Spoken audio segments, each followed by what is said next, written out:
Lisa, please call the roll. Present? Present. Present. Present. Present. Great, thank you. We'll now move on to item 1C, Pledge of Allegiance. Mr. Judd, will you please lead us? I pledge allegiance to the flag of the United States of America and to the republic for which it stands, one nation, under God, indivisible, with liberty and justice for all.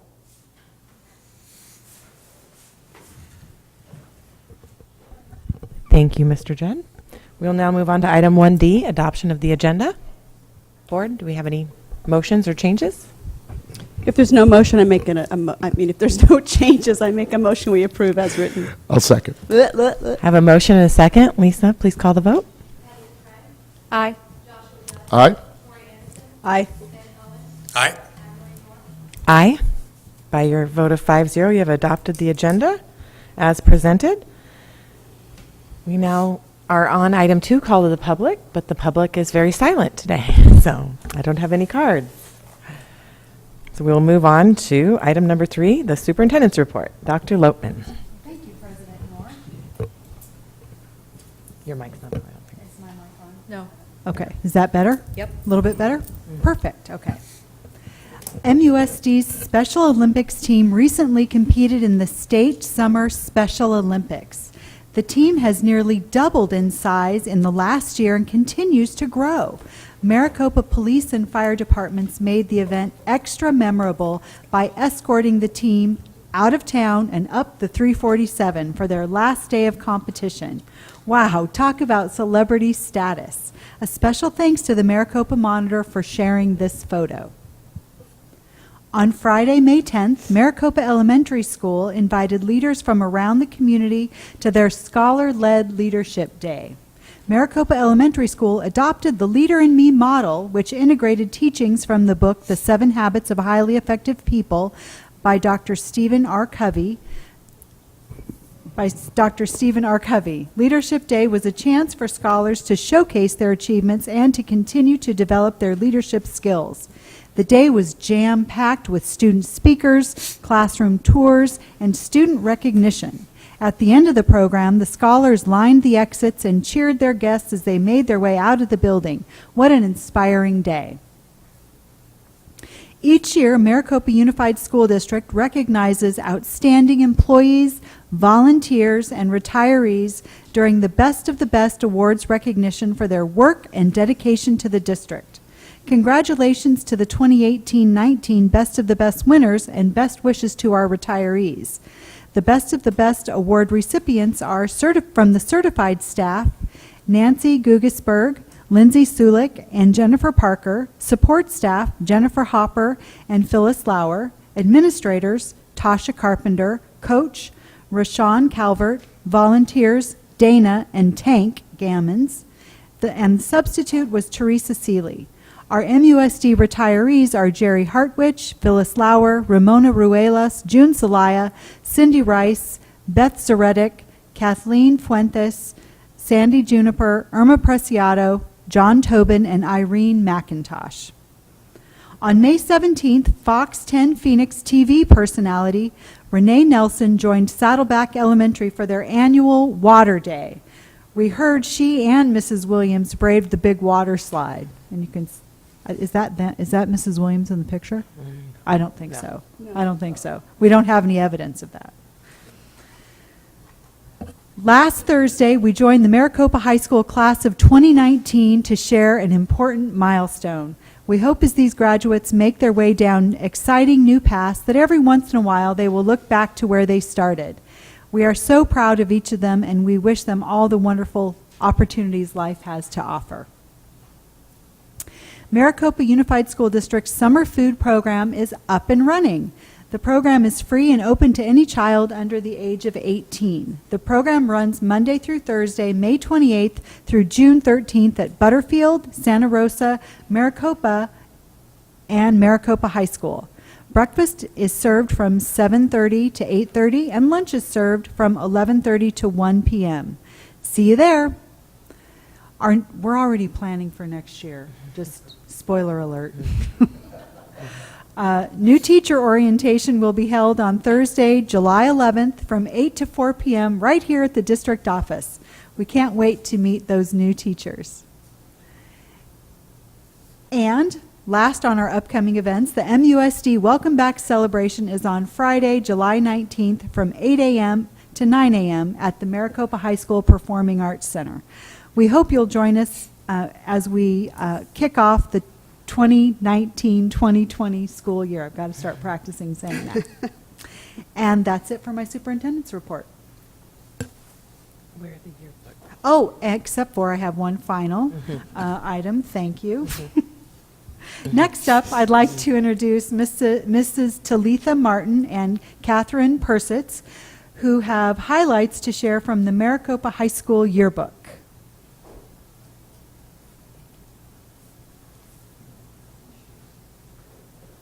Look at their shirts. We have a highlight video from our yearbook this year that was created by Katie Rogers of MHS Film Club. So we'll play that, and then we'll just say a few words about our journalism program. And thanks for having us. And when the video's done, you can hold up the. Yeah.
Give Kate a little shout out there. Excellent. So welcome to the 2019 yearbook. We're excited to present this comprehensive collection of so many amazing students, faculty members, activities, and achievements in Maricopa High School this year. Our goal, we added an index in for the first time, and I don't know how long it's been since the school had one, but that really drove us the whole year, and our goal was to feature 100% of the students at least once, and I think we ended at about 97% of the students with about 90% accuracy. So that was success for us, and we'll keep going from there. We want to thank the board, school, and district leadership, Dr. Littman, for your support of our growing program. So this was the largest yearbook we've ever had, at 210 pages, and every club on campus was featured, or attempted to be featured. And we had, like the video said, 22 students who worked their tails off all year long for that. We're really excited. We're taking that one class from this year, and we're developing 3 classes for it next year, an intro class and 2 advanced classes, 1 journalism, 1 yearbook for it. We have made some incredible connections throughout the community with photographers and reporters in Maricopa and Canal Central, with the Journalism Association, Education Association, the Arizona Interscholastic Press Association. We've met people through the ASU School of Journalism, the Cronkite School. They're amazing there. We have had a mentor come and talk to us once a month, and she has led us on this amazing journey. But most of all, we're just so proud of our kids, and we're so proud of the product that we've created. It's been our baby for a year, and we're really excited to see it go out in the world and see how excited people are about it. Well, thank you, Ms. Persitz and Ms. Martin. I had the pleasure of visiting the yearbook class this year and being interviewed, so to speak. And it was absolutely delightful, wonderful class. Got to learn a little bit about what they were really looking forward to in the yearbook class. And this is beautiful, and I need you to sign it.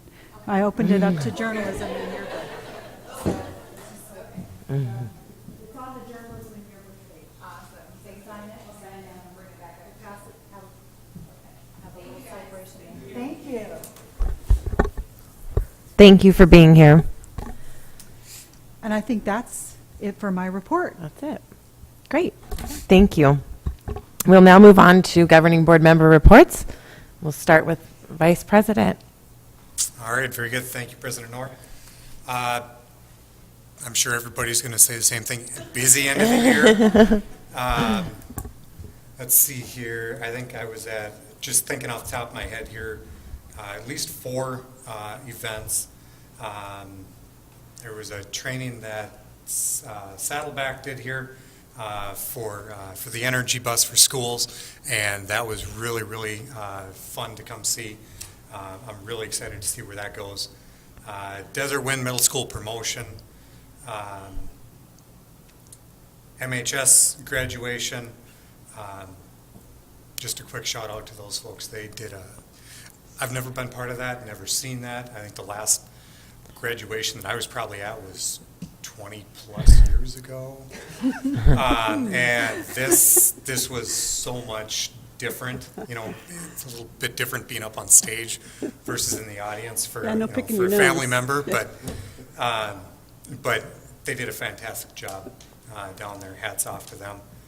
And I was also at the Santa Rosa award ceremony when the MHS grads did their parade through, and the multipurpose room there was full with students and with parents, and I don't think there was hardly a dry eye in there when those grads came walking in, and some of them had the opportunity to speak.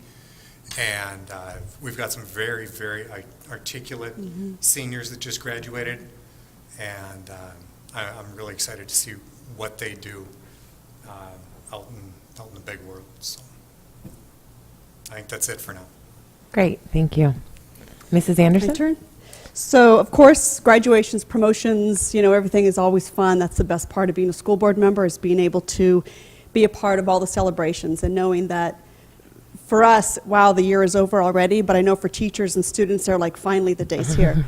But it was very, very rewarding for me as a board member to get to see all the accomplishments that our students do. And of course, graduation, I would say, and I emailed all those that were involved with graduation or tried to, this was, I would say, the best, most coordinated. Sound system was spot on. It was the most enjoyable ceremony, and to be done in 45 minutes was incredible. So I just shout out, this is the best ever, just so you know. Yeah. And I've been to several, but we get better every year, and that's amazing to see. The other thing I wanted to highlight at graduation was, a few years ago we started RAM Academy for those students who needed credit recovery, that they just weren't set in a regular school day going from 7 to 2:30. They needed something alternative, something that was different. And this year I was so amazed to sit and talk with 42 of our RAM Academy graduates. These are students who would not have graduated without this RAM Academy that starts in the afternoon and goes into the evening, Monday through Thursday. And I'm still amazed at how many of our community members and our students who have dropped out of school don't realize this program is there for you to be successful. And knowing that they've already got plans. One student is already enrolled in Gateway to be a stenographer, and so he's so excited, and otherwise he would not have graduated. And so that brought tears to my eyes, because it's like, this is worth it. It was worth us as a board putting the money towards that, knowing that we've got 42 more successful students who would not have been graduated. So it's working, and I just want to put a shout out for those students who are sitting at home and just happen to be watching a board meeting, or family members that know of a person that hasn't graduated yet because they just didn't fit into the regular school day.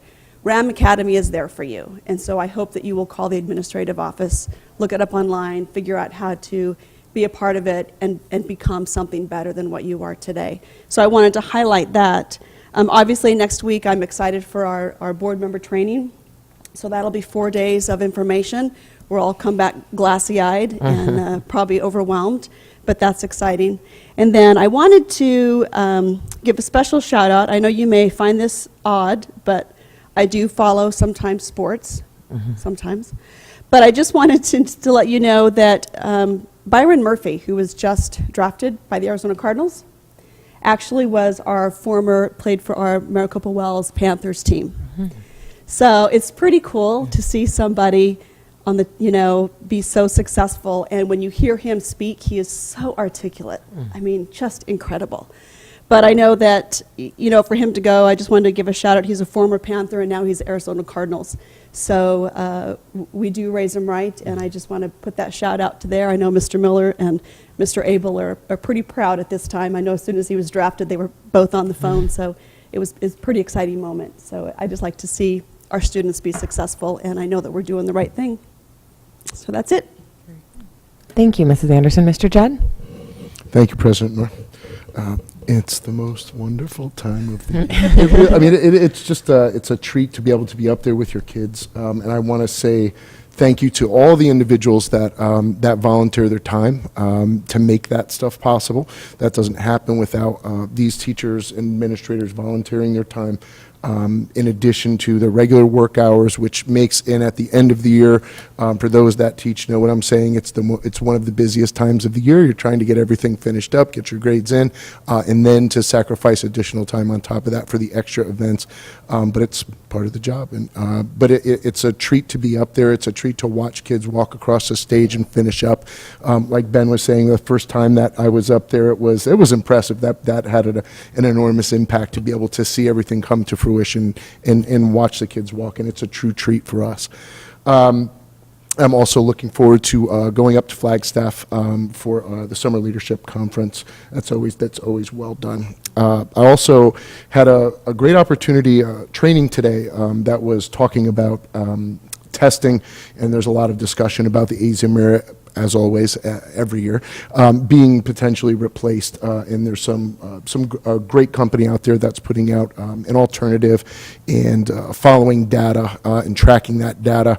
And it was just a wonderful program, the best that I've ever seen beyond Galileo and all of these other pieces of software that track that information. So I wanted to pass it on. It was excellent training. But the year has come to a close, and we are all super privileged to be able to be a part of that ceremony with your children. So thank you. Thank you for keeping them with our district, and we'll continue to do the best that we can by them. Thank you, President Moore. Great, thank you. Mrs. Katray? Well, I too share the same sentiments as far as how, much fun it is at the end of the school year to share in the celebrations. With Mrs. Anderson, totally agree that this was the best organized, best run, even from having transportation shuttles, making sure that, everybody was able to get in, closing the concession stand during the ceremony, having the handicap seating. All of that took a lot of hours, a lot of thought, and a lot of planning, and so it's much appreciated. I attended both of the middle school promotions. I think that we still need to have some discussion on that. It's so much fun to celebrate them, but I think, going forward, there's some room that we can make that just as wonderful as our graduation going forward. I did attend the Leadership Day, which was exciting and fun. I've been able to do that the last couple of years. And then I was also one of the chaperones for the Desert Wind Middle School 8th grade trip to Six Flags. I survived all of the roller coasters and then got back and then was able to attend the MHS football soap scrimmage. They collected 3 boxes full of toiletry items that the players will be bringing over to the Maricopa Family Advocacy Center, and they'll be able to get a tour of the center and learn a little bit more about what's in the community and how they can help.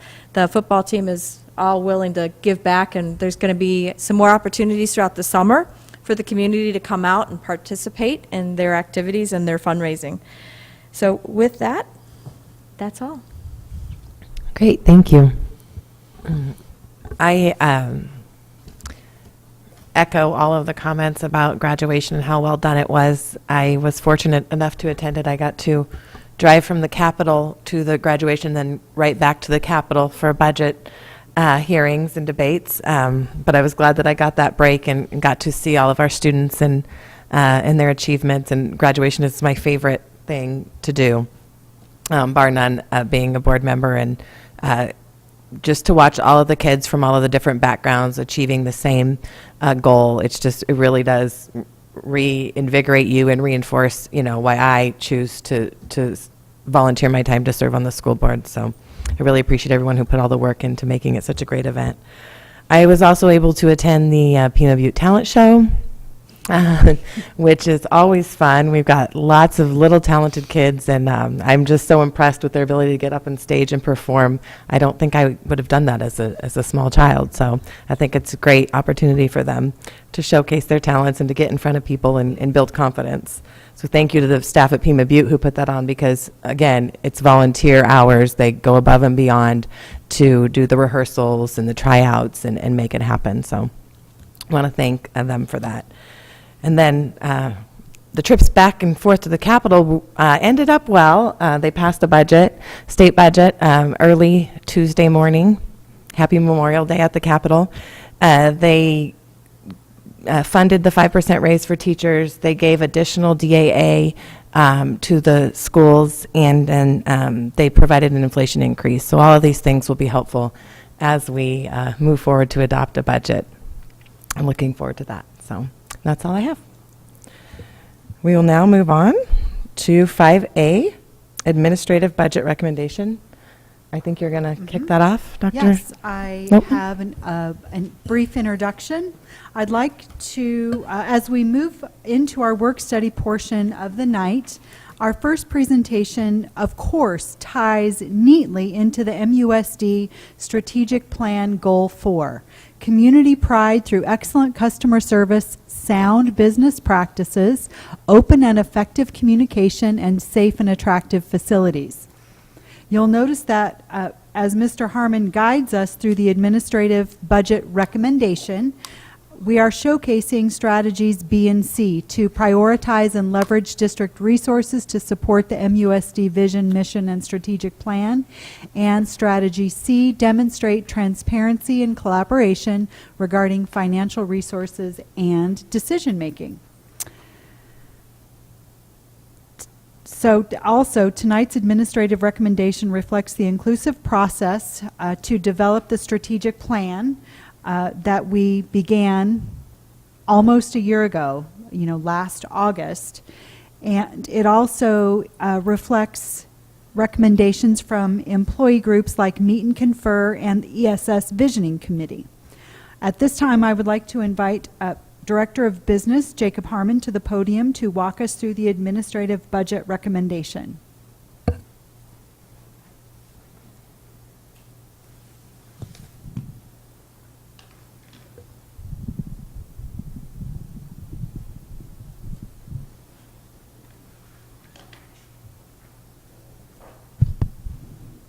Good evening, President Orr, Governing Board, and Dr. Lopman. Can we hear? Can you hear me? Yeah, it's just for the TV, yeah. Okay, perfect. I'm excited for this presentation and all the work that we've been putting together with this. The purpose of this presentation is to review the estimated M&O and capital budgets for fiscal year 20 and the recommended expenditures. Our actual funding will be based on next year's ADM through the 100th day of instruction. This budget is based on estimated and projected assumptions. At this point, we have all the data we need from the Arizona State Legislature to calculate the budget.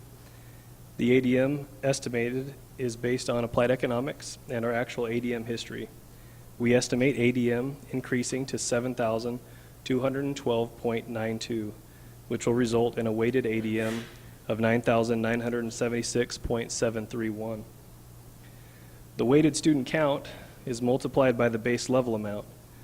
The base level amount was set by the Arizona State Legislature earlier this week and is broken down as follows. The base level amount without teacher compensation is $3,960.07.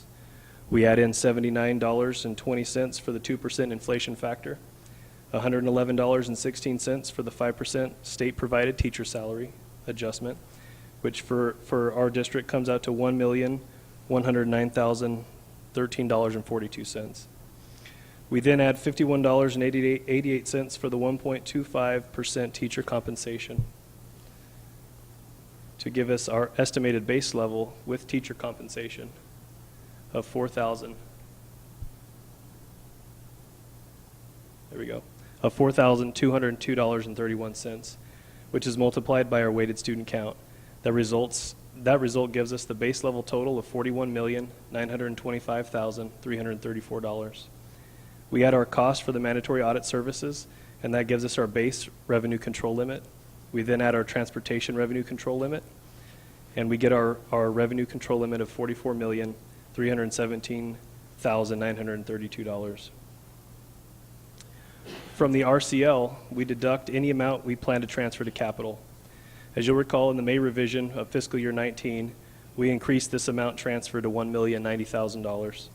This year, we're not transferring any RCL to capital, leaving the full amount of RCL available for our M&O. We add our M&O override, desegregation, and estimated prior year carry forward, and our Prop 123 to give us our general budget limit for M&O of $50,209,926.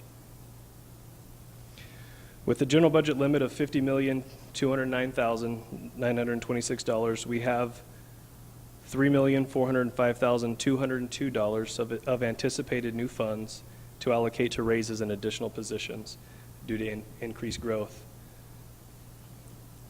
Let us get into some of these recommended expenditures.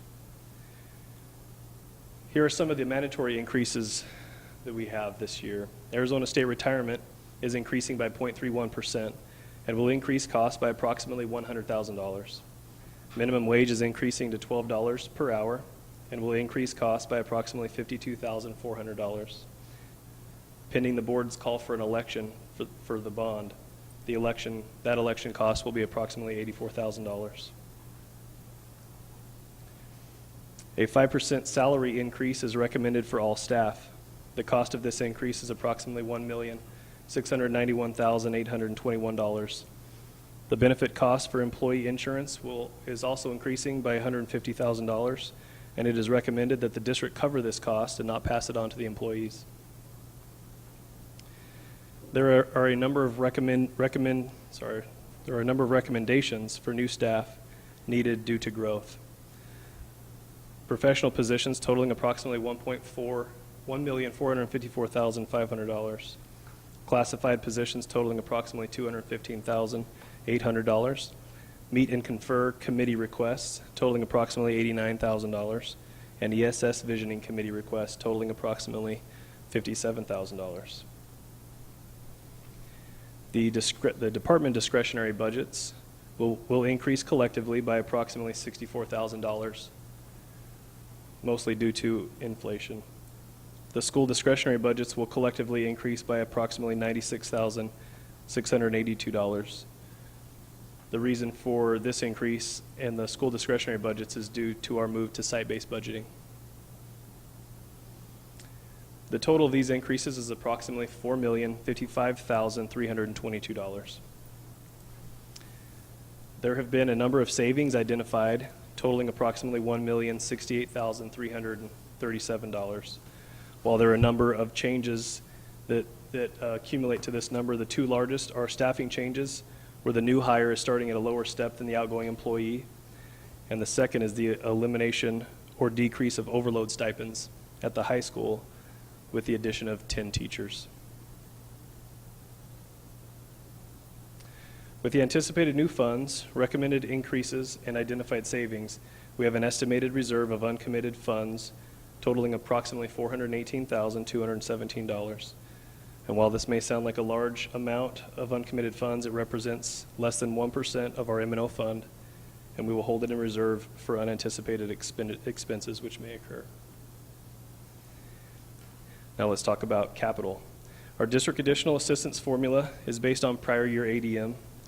Our estimated fiscal year 20 allocation is $3,457,085. The state will take away approximately 35%, or $1,209,980. in the DAA reduction. And as we heard, this is better than what we had been anticipating. We add in our estimated prior year capital carry forward and any interest earned, and that gives us our estimated unrestricted capital budget limit of $2,435,845. Now let's get into some of the recommended capital expenditures. For our portable classrooms, we have the second half of the mobilization, the first year of a 3-year lease on those portable classrooms, and the furniture and technology needed to outfit these 16 classrooms, totaling approximately $949,422. Our recommended technology purchases and projects: all teacher and administrative staff laptop computers purchased on a 5-year lease purchase for $93,000 per year. Purchase of 7 new copiers for $34,586 to replace old copiers throughout the district. $150,000 for the second of 3 payments for the district-wide phone upgrade. $292,000 for intercom systems at all schools except for Maricopa High School, which is scheduled for this current fiscal year. Maricopa Unified School District worked with Maricopa Police Department and received a grant that funded cameras at 5 of our 6 elementary schools, and this $23,000 for cameras at Butterfield Elementary was not part of that grant. For curriculum, we have the final of 3 payments for ELA, approximately $563,256. The schools will collectively receive discretionary capital budgets totaling approximately $103,547. For maintenance and facilities, we are planning $60,000 for HVAC replacement and repair. With the estimated capital budget for fiscal year 20 and recommended capital expenditures, we have an estimated reserve of uncommitted funds totaling approximately $167,034. Like M&O, these uncommitted funds will be held in reserve for unexpected contingencies. Subject to any questions or comments, that concludes my slides. Thank you for that very transparent and thorough presentation of the recommended budget from the administration. Board, questions? Not at this time. I know this is just the first of several discussions, and I kind of want to look at this more. And I know we'll be getting a hard copy. I do want to say I am so happy to see that we're actually investing in our staff as far as making sure that they have computers that are up to date and that everybody gets a computer, so now they can actually do their lessons on their computer that works. They don't have to wait all day for it to upload. So to me, that's a huge, I'm just glad to see that in the budget finally. That's all. But I look forward to looking at it more. Yeah. So we're going to get hard copies of that presentation? Absolutely. Yeah. And Yeah, in that hard copy, is it going to list out, because you listed savings and stuff on the, will it list where you found those savings? I mean, every, like, the line not get items and this? what the savings? It's Like in here. more of the miscellaneous savings. It's in here. It's not all in there. Oh, okay. Some, There's some and there things are that, some other miscellaneous savings that we did not enumerate, that we can certainly Yeah, I add. can Yeah. definitely get that detail out. okay. Because on the savings, it doesn't talk about the full-time subs that we're removing. Oh, And- right. Okay. And that is part of it. And that's part of the savings. So Yes. I would like to see Sure. all those details so I can take it home, and, because you know how anxious I am to look at all those numbers. Yeah. Yeah, we can get more detail. Good report. Thank you. I think. Are there any? This just came to me, and I know we had this discussion earlier, but the budget also, this budget that the state passed also included, I think it's 20 to 30 million, I'm not sure where they ended up, because they were increasing it in the Senate, in grants for schools, Safety. for safety, for SROs or counselors. So I definitely think we should pursue that grant funding, since it's going Yeah. to be appropriated. And we could use all of those things in our schools. So I definitely like us to look into that. And I thought I had one more thing, but I don't know. Well, And I'm sorry, go ahead. just, I guess, later on, we can follow up on the HVAC repair, which is super important. And I want to make sure that all of our classrooms have working air conditioners on July 22nd when it's 120 degrees and they start school. My good friend is chair of the SFB board, and he says that they fund air conditioners all the time. Is that something that we've worked with them on? We're kind of choosing not to go that route with SFB, fund things like roofs and the weatherization that we're doing with SFB. Oh, okay. Things that aren't quite an emergency. Okay. It's a 2 to 6 week process to get an HVAC repaired. So to have our kids sit in hot classrooms. While as a money guy, I would be okay with that, Right. unless it was my kid in the classroom. I would not be okay with Most it. parents wouldn't be okay with that. So we're setting this money aside for that, and we're going to utilize SFB as much as we can in a lot of other areas. Okay, great, thank you. So, sorry, just came to me. Grant monies. We still have several, do we have positions and funding out there for existing grants that we have that will be carrying over to the next year? All of our title grants have positions built into them. Is there a way that we could get that information, kind of knowing where we're standing on these grant monies and where these grant monies are going? Absolutely. Okay, thank you. And I know I brought this up a while ago, but can we also, I don't need it by next meeting, but I'm just renewing our conversations. Can we get a list of other areas that we can lease products so we're not behind the 8 ball and trying to, like I'd like to see us lease school buses so that we're constantly updating our fleet. Can we just get a list of where we could also lease items that are hardline items that would save us money in these giant purchases? Sure. I mean, like I say, not next meeting, but just sometime in the next couple months. But we can look at some areas. Okay. This lease purchase for the computers is a good, I don't know how many times this has been done in the district, but None. it's something that it's a lever we can pull in Yeah. other areas if we need to. Some of these big purchases are hard to do. Correct. When we have limited funds, and we can spread that over a few years and have the items now. So it's something we'll look into.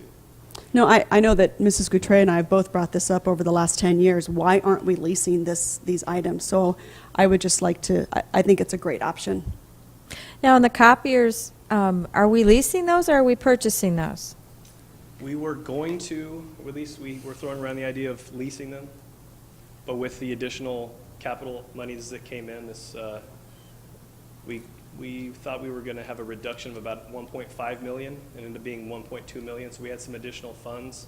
So since it was only $35,000 to fund those without paying the interest, we were choosing not to lease the copiers.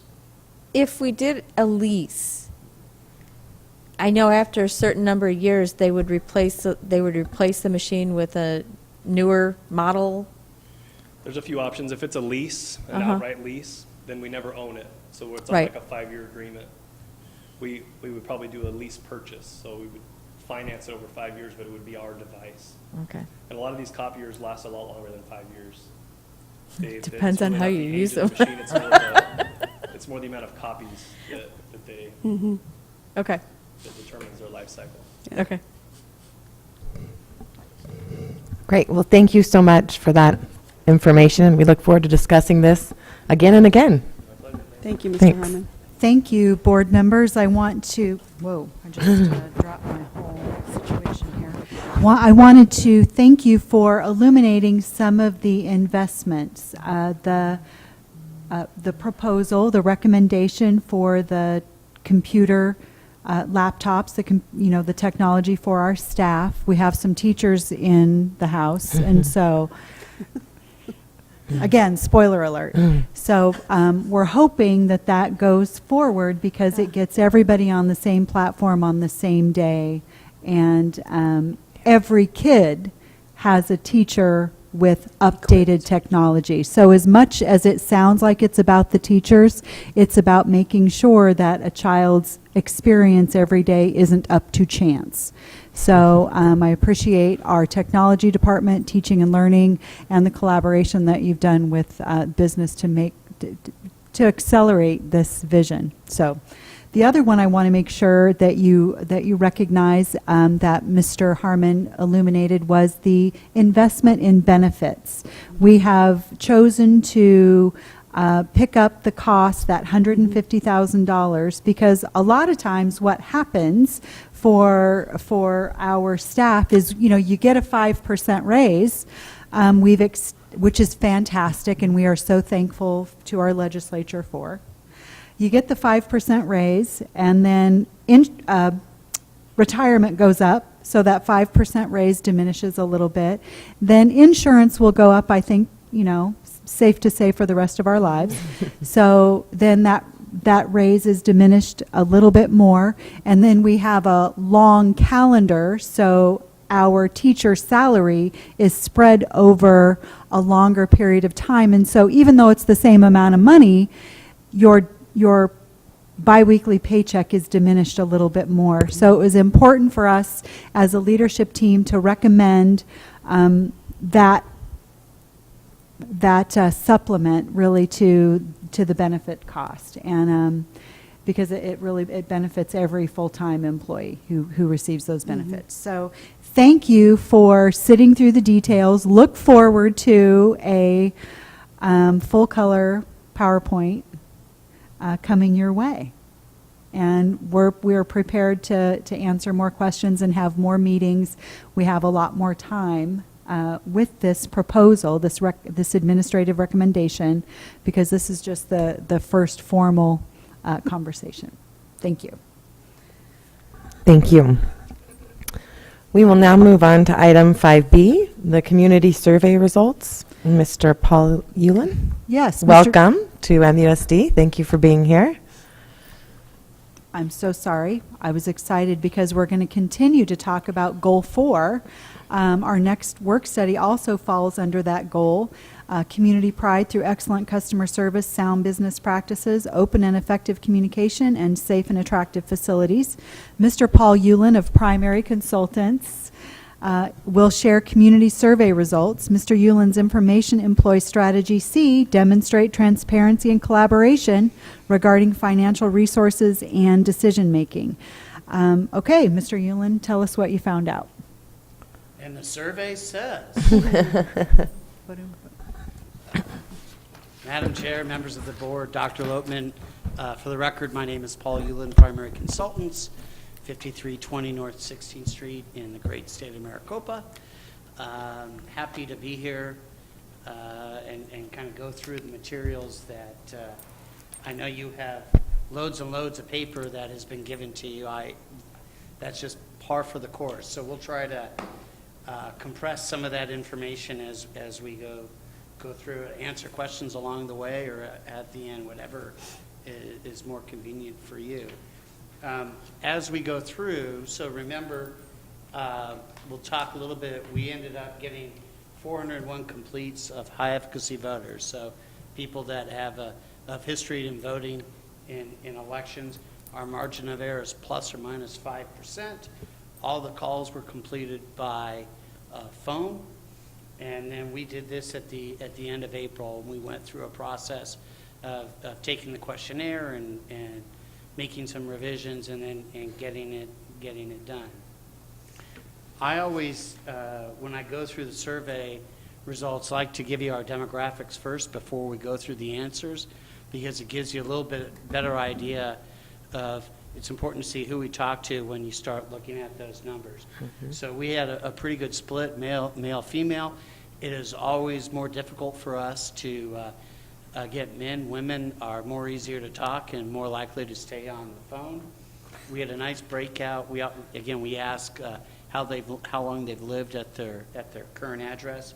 You can see 64%, 6+ years. So we're talking to people that vote and that have been here, been in the community for a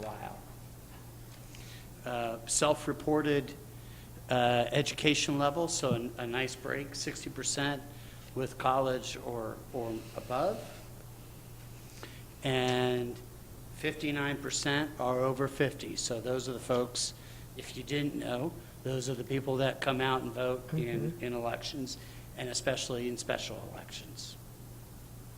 We then asked their relationship with the district. We had 24% that had current students, which was a little bit higher than I would have expected. 49% never had kids in the district. 11% kids went elsewhere, charter private school, and 4% are employees. So the reason why I say that, we didn't call all your staff to say, do we want new, new facilities, new technology, and new buses? So the answer was no to that. We always ask, when I do my surveys, I always ask, is the district heading the right track or, right direction, or things off on the wrong track? And you can see almost half of all respondents said the district is heading the right direction, just 16% wrong track.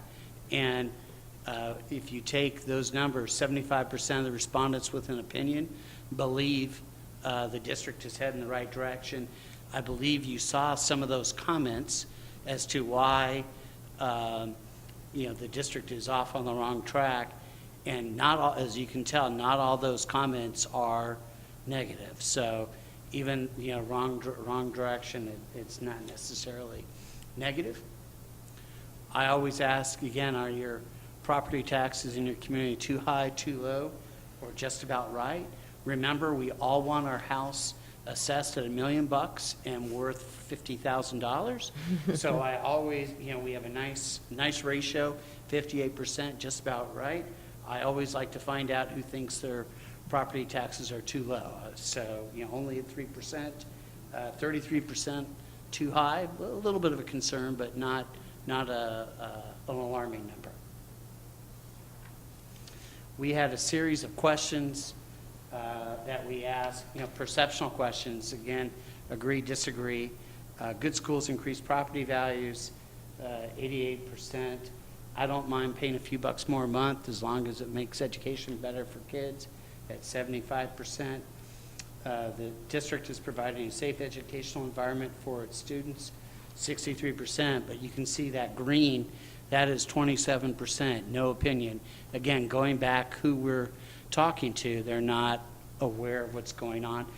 Not a negative, it's an opportunity. And the same thing, meeting the needs of its students, 53%, 22% don't know. Now the big question, which I think is why I'm here, we gave a pretty lengthy explanation about the bond and told respondents what the tax impact would be. And we asked support for a $75 million bond, 58% yes, 31% no, 12% unsure or refused. Of the respondents that said no, unsure, or refused, we asked if they would support. So anybody that said yes, they weren't asked. We asked those respondents, so no, unsure, refused, would you support a $50 million bond? Again, given what that tax impact would be, and you can see 55%, 56% still no. So we have a core of no voters. We picked up 15%. We'll go through those numbers in a bit. 28% unsure. We then asked those respondents, no, unsure, refused, would you support the bare minimum for the district of $35 million? And you can see we still have 57% no. Again, so you can see it's a much smaller number. So again, you have a core of people, I don't care what it is, I don't care what the need is, what the amount is, what the cost is, I'm a no.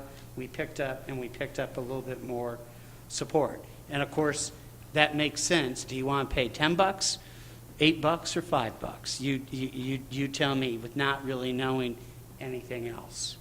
So this is the chart that really is probably the most helpful for you.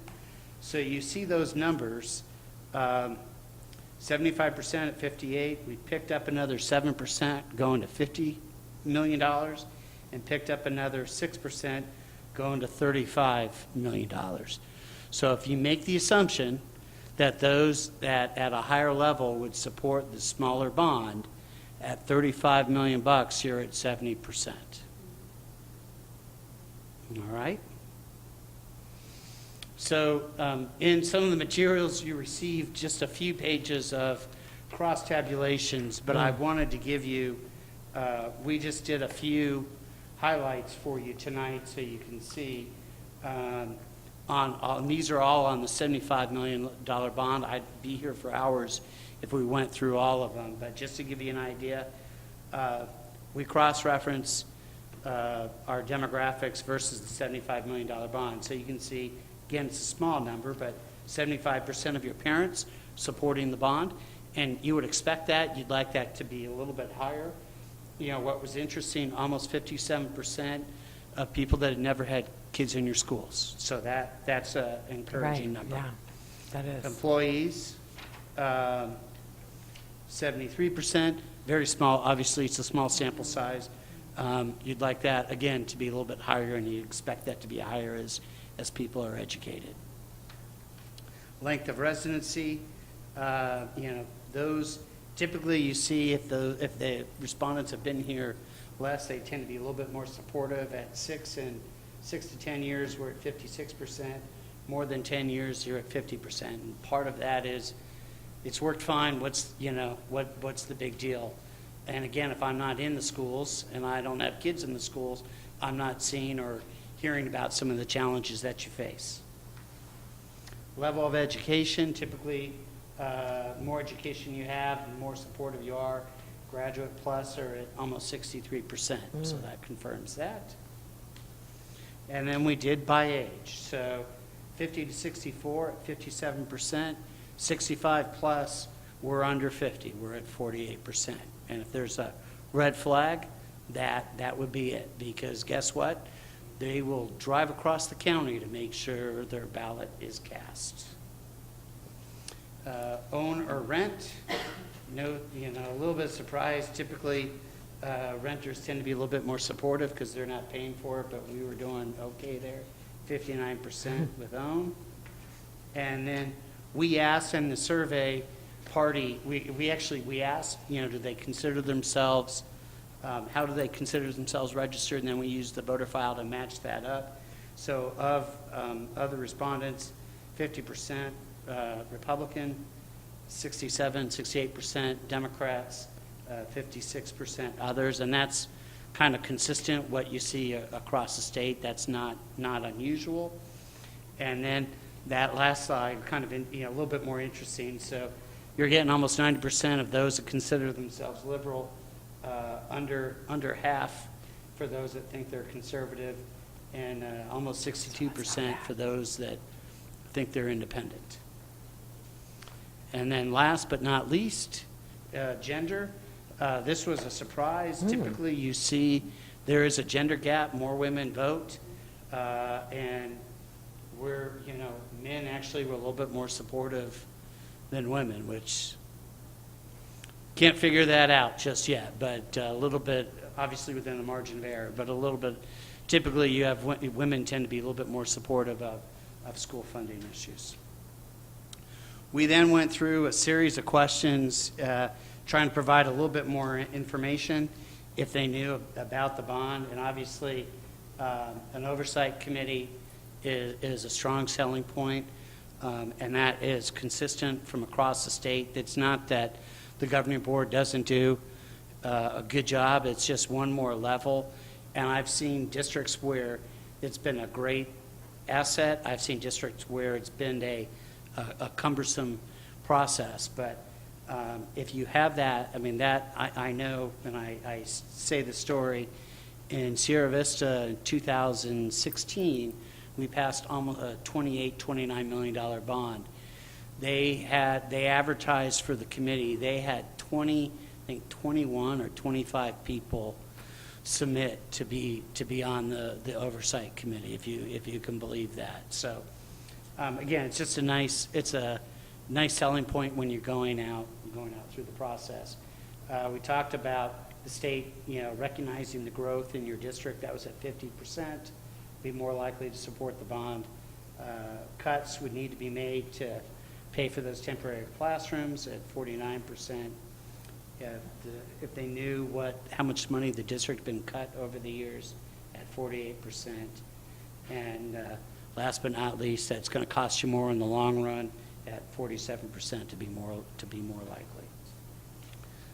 And then we asked again, given all the information, would you support a $75 million bond? And we lost a little bit of support, which is a little bit concerning. Typically, and I say this, I'm a mild asthmatic, and anybody that's asthmatic has gone through those breathing tests, and you go in, and they put the mask on and let you breathe, then they pump you full of all these wonderful drugs to see how much your lungs can expand. And typically, we want to grow, whether it's 1, 2, or 3%. We didn't. Could we like the survey? I mean, it's within the margin of error, but it is a concern that, after providing all the additional information, we didn't pick up additional support. And with that, answer any questions that the board might have at this time. Thank you for all of that great information. And I'm a political junkie, so I love surveys. So I like to see the breakdowns. Are there any questions, board? Was there any breakdown in terms of the precincts? Great question. I can get that for you. I did not. I appreciate that. We'll do that for you so you can see where on the election questions. Thank you. So typically with bonds, what is like the magic number that you want to see of support that gives it a likely chance of success? There are a variety of different factors that come into play. Part of it is history, demographics, what else is going on the ballot. You'd like to be at 60%. That is sort of the magic number out there that you look at, because we're doing it in a vacuum. It's all nice and you have no opposition. It sounds great. And then, that number tends to go down as people start to campaign. And believe it or not, there might be a few people in the community that are going to say, you know what, I don't want to pay more property or higher property taxes. And we saw that. I mean, you saw that in the comments, why people are supporting the bond and why people are paying the bond, opposed to the bond. I'm tired of paying. So that's why you'd like to be higher, but usually 60% is that magic number. And so we were not at 60% for 75, but we were above it for the 50. You're over 60, assuming the respondents Yeah. that support. So I can go back. The 50. For the 50, and you're almost at 70% for 35 million. The challenge, and I know I'm preaching to the choir. What can you do with, you have, and there's not a district in the state that doesn't have capital needs. So this isn't a Maricopa problem. This is a statewide problem. And so there's not a district in the state that doesn't have capital needs.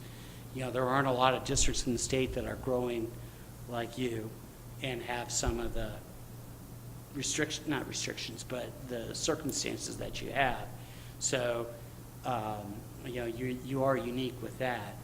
But, sometimes something is better than nothing, and getting something, and you look at this, I know there was talk of $100 million. I know the assessment committee said, no way, that's too much.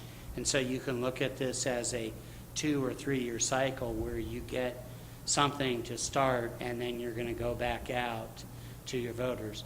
And that's the hard part, because districts are always going back out with their hand out. But until the legislature funds it and fixes or addresses the funding formula, local taxpayers have to come up with that, with those additional funds. Again, not a Maricopa problem. That's a statewide problem. No, yes, absolutely. And Oh, sorry. go ahead. So we had 401 people take the survey. With a community of our size, is this really a good representation to base our decision on? Absolutely. It gives us, we're at plus or minus 5%, 5.5%, excuse me. And, right now we're polling to see who's going to be president in 20. And we're also looking, even looking at who wins in 2024. So, I think this gives us a good snapshot of where we're at. There are a lot of positive things to take away from this. I think as far as the community recognizing the needs, recognizing what's going on and the positive things going on in the district. The challenge is Maricopa is primarily a residential community, and that means homeowners foot a disproportionate percentage of that, of the tax increase when you're looking to go out for bond and override elections. Okay, thank you. Mr. Yulin, I have a curiosity question. On the amount of those that were unsure, the green areas on all of your graphs, typically, have you seen, history-wise, that those unsure voters more likely vote no because they don't know, or they maybe don't have time to know, or is that where we need to focus educating? I mean, I'm just, for me, if I didn't know, I would automatically vote no. Right. What do you see? And that's another great question. I think the answer is all the above. You have some people that I don't know. You know, it's real easy to vote no. Correct. If I don't know what it is, I don't know what it's about, I'm voting no. In some cases, because it's a special election, those people aren't going to vote as Right. well. So, you know, you have that, and then you have an opportunity. And remember, we had a bunch of people that really aren't in touch with your district. So whether that's, you know, multiple mailings and ads in the newspaper and the voter pamphlet and signs and a door knock and phone call and social media and communication from the district to what's going on, all those things help and move the people. You know, the most persuasive way to try to pick up support is looking somebody, you know, eyeball to eyeball, saying, you know, please vote yes. We need your support. And I've seen it with districts where they've been unsuccessful in the past, and the big difference is they've made a huge effort of going out and talking to people. Because part of it is, and it's, I mean, every community is different, but I just don't know. I don't know what's going on. I see the growth, and I'm not aware of, Right. you know, the funding challenges or the, you know, how important, you know, you got some buses, you didn't get enough. Well, you know, well, why not? And to be able to answer some of those questions, I didn't know. I mean, you'd be surprised how many people don't understand the difference between a bond and an No, override. correct. Right. That's what I was just going to ask. And so, now, the good news is bonds are easy to Yeah. pass, okay? They really Because are. most people understand when you have major, you know, whether you're building a building or you're repairing your roof or you're remodeling your kitchen, most people don't pay cash. They get out, you know, whether it's a loan or second mortgage or something, you know, it's easier to do it that way versus the override. It goes all in one bucket, and you know, Right. why can't you live within your budget? I'm required to. So, you know, that helps you. That's why you see, you know, bonds pass in the last 15, 20 years at about 8 out of 10 That's what I was going to ask. across the state. And usually, in most instances, when they lose, you can put, you know, there's an asterisk. You can kind of come back to too big, too much, or the projects were out of line. Do you have any information on that very specifically, overrides versus bonds over the last, say, 5 years? I do. I don't have, you know, Stiefel does and I know they represent the district, does a really good job of breaking those out. What I can tell you overall from just 30 years of doing this, override renewal, so bonds, I'll do it this way. Bonds, generally speaking, over, I think it's from 2003, are in the high 80s. I kind of say 8 out of 10 because I think that's a little bit better number. And override renewals are in the mid 60s, and capital overrides are 30 to 40%. Now, and capital overrides are now called DAA, District Additional Assistance. The last 4 years, capital overrides are, I think, 15 out of 16 or 14 out of 15. They're off the charts. They're at 88%. Overrides last year were around 70%. Bonds were at 55. So you had a couple bond elections that lost. Again, asterisks, I can tell you, Yeah. you know. Yeah, I that's give you why I some- ask it within the some- last 5 years, because sometimes those trends will You change. know, it's interesting, like you look at even years, odd years, I mean, even during the recession, generally speaking, you know, they've done well. I mean, generally speaking. Yeah, and I will tell you professionally, if a district comes to me and says, hey, we're looking at a capital override, my first response is, can you bond instead? Because I know the percentages. It's easier to go out and pass a bond, or it has been historically, than it is to pass a capital override. That's changed the last 4 years, okay? And I don't know if campaigns, if we've gotten better, or if your CFO talked about, they cut us, but not as much as we thought. And so remember, we started marketing the capital override as they cut us by 85%, which was true. So when we used to get $100,000, we're getting $15,000. We have the same needs. Nothing's changed. In fact, we have more needs, and things have gone up, but the state has given us less. And so voters in most communities were more, recognizing that and more supportive of that. So I think it was a combination of the state, those cuts, and those cuts being very public, and campaigns really trying to fine-tune that message to make sure voters knew, this wasn't extra money. This was stuff that had been given to us in the past, and now we have to make up for what the state's not funding us. Thank you. 2 questions for you.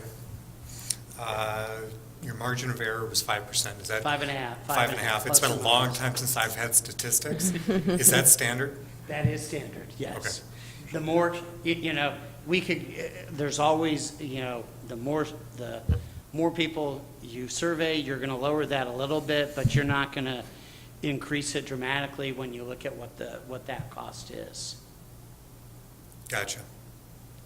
And the other question was, were these calls made to landlines, cell phones, combination? They were a combination of all. I don't compile what that was. We use the phone numbers that are on the voter file. Oh, gotcha. Okay. So, all right. and I will tell you, it's a source of pride for me. So my daughter is 22, just graduated from U of A, and she has used my cell phone number for her voter registration form.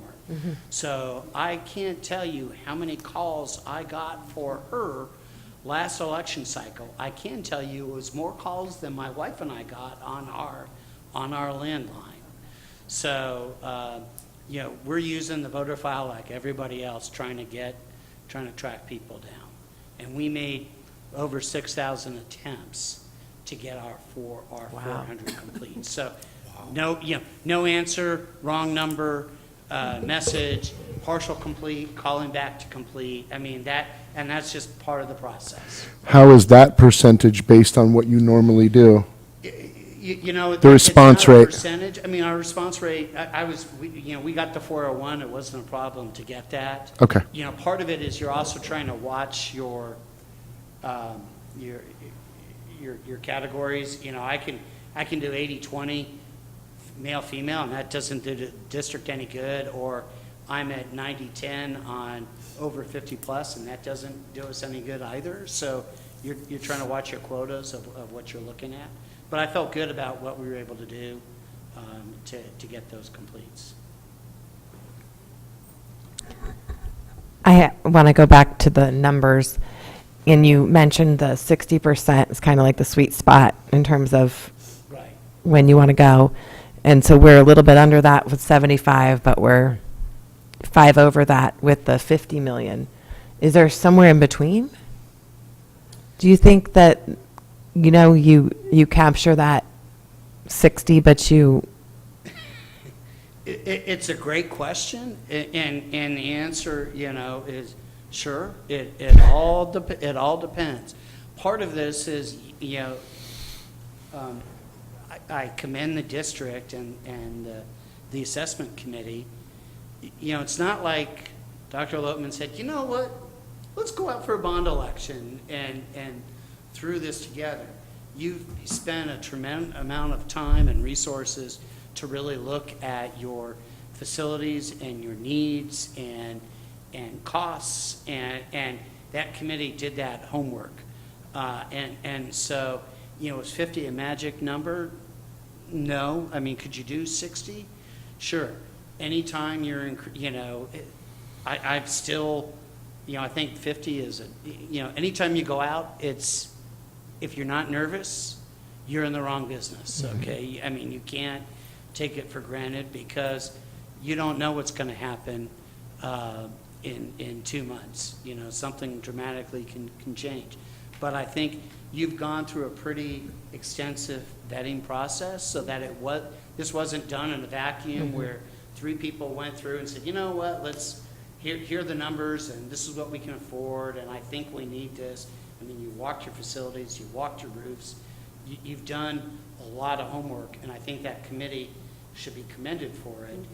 You know, you're trying to find the sweet spot. Is there room for it? Absolutely.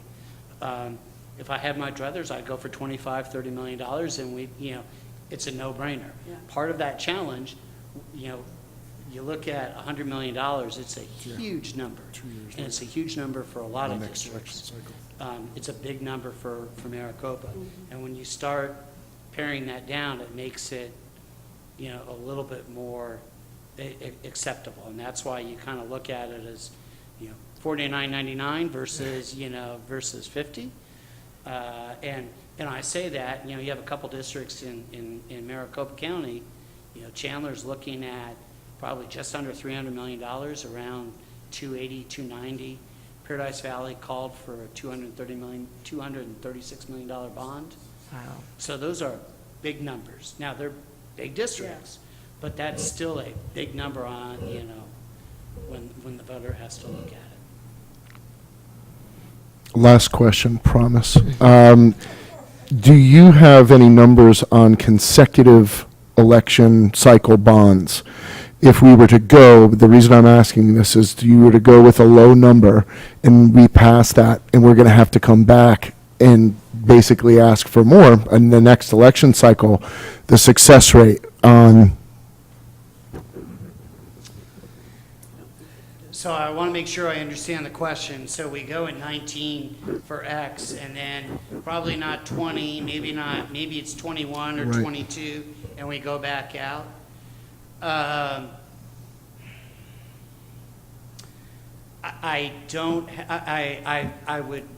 would be hesitant to give you numbers. I can give you examples if that would be helpful. That's what I mean. So Paradise Valley lost. They went in 2008. They lost and they went out for a 5 and 10% override.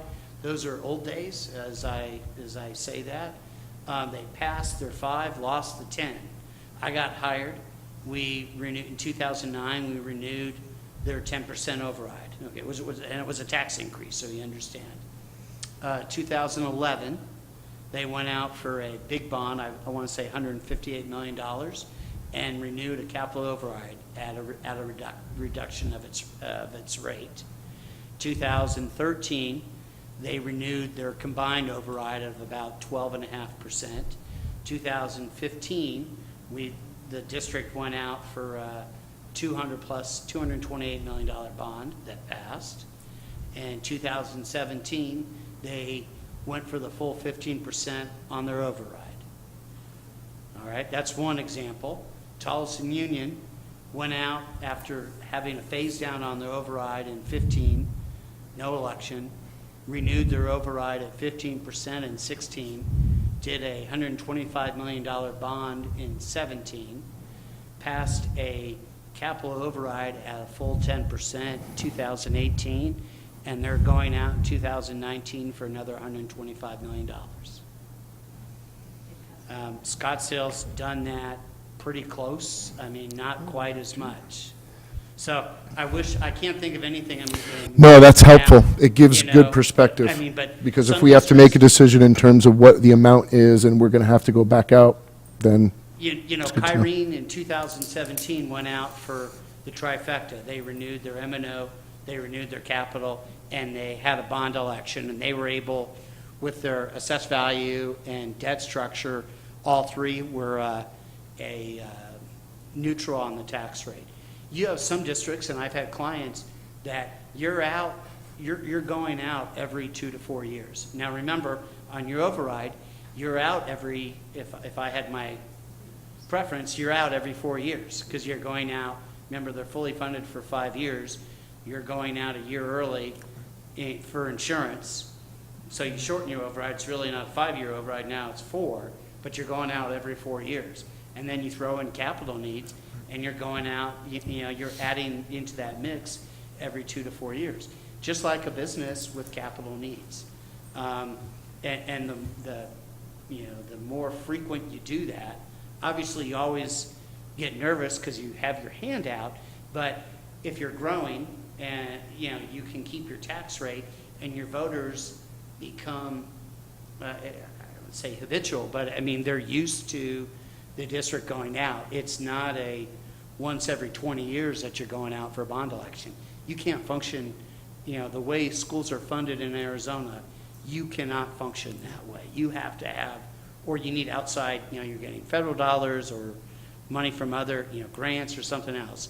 You just can't function efficiently and effectively that way. But I think you guys, I know I'm preaching to the choir on that. Thank you, Is I that appreciate Is it. that helpful? Yes. Those are a couple off the top. And I It's just know because we're going to have to make that decision in terms of there are other things that we need to factor in, like going back out for the override. Yes. Like, Yeah. those are all part of the fact. So I was just curious to hear your And take. there are a number of districts that are doing, I know Madison does that as well, Catalina Foothills. They're going out every, 2 to 4 years, whether it's an override or a bond or a combination. You're always going out to maintain your facilities.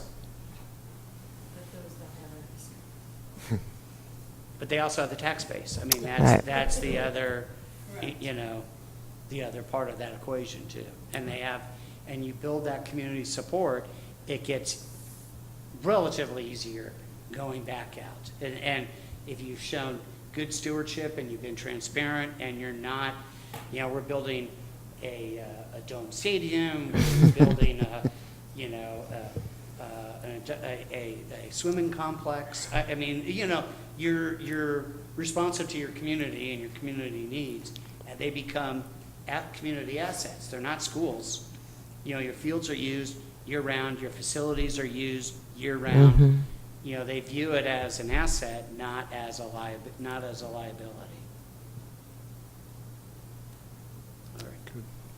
That's it for questions? Great, well, thank you. That's been very informative, and we look forward to the additional information, so, Thank you very much. thanks. We're good, moving on?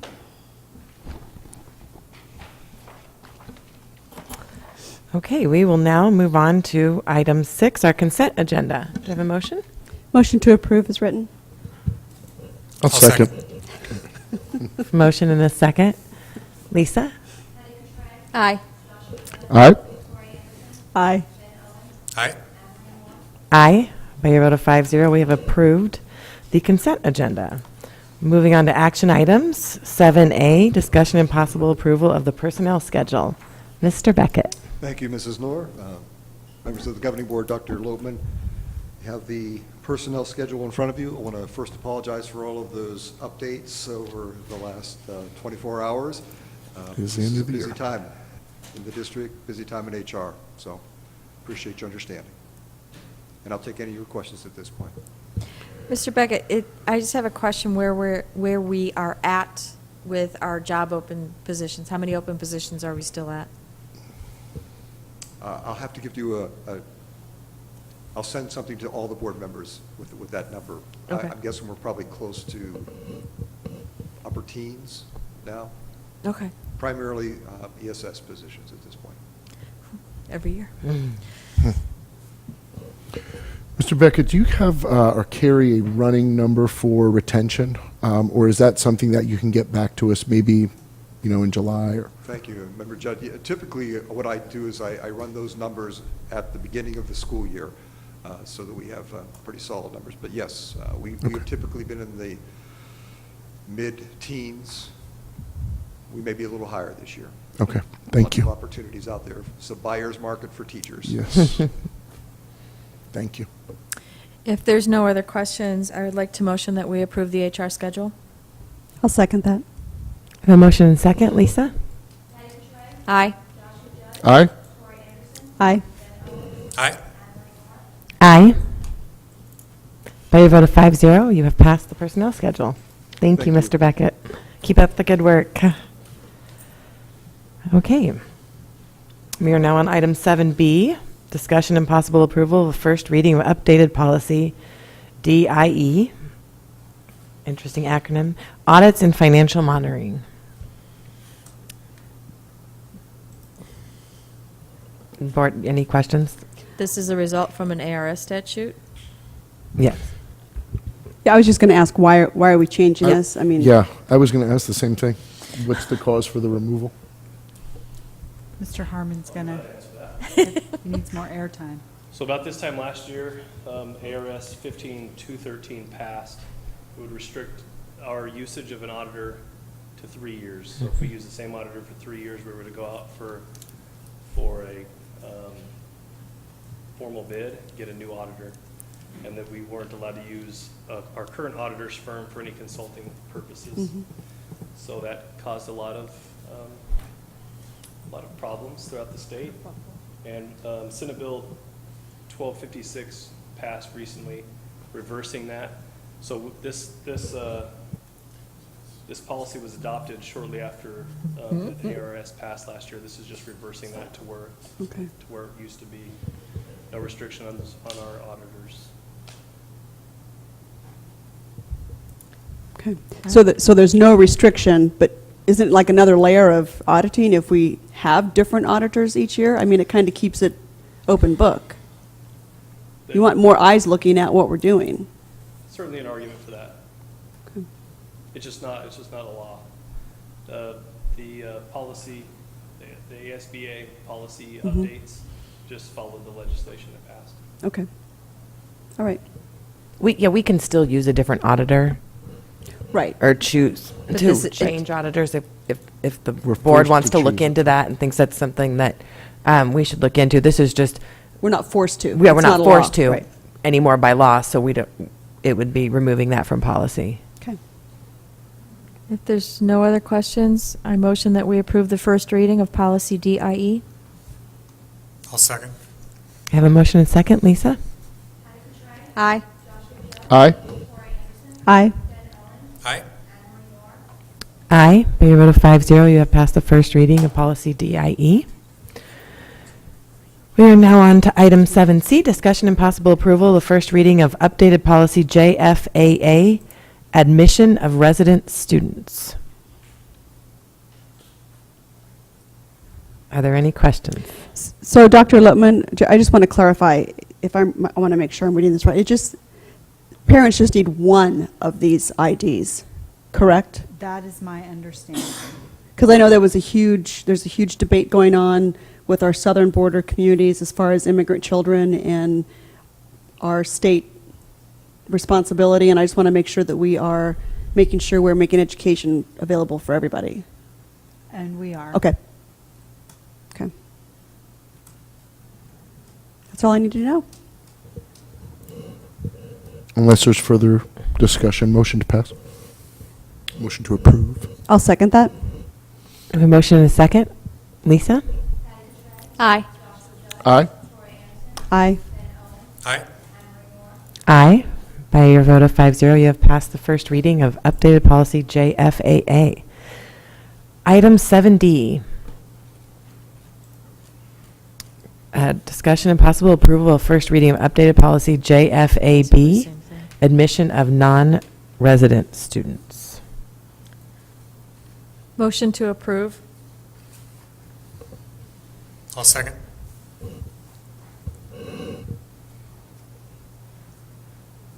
Motion and second. Lisa? Sorry. Aye. Aye. Aye. Aye. Aye. By your vote of 5-0, you have passed the first reading of updated policy JFAB. And with that, we conclude our agenda. And it is 7:54 p.m. and this meeting is adjourned.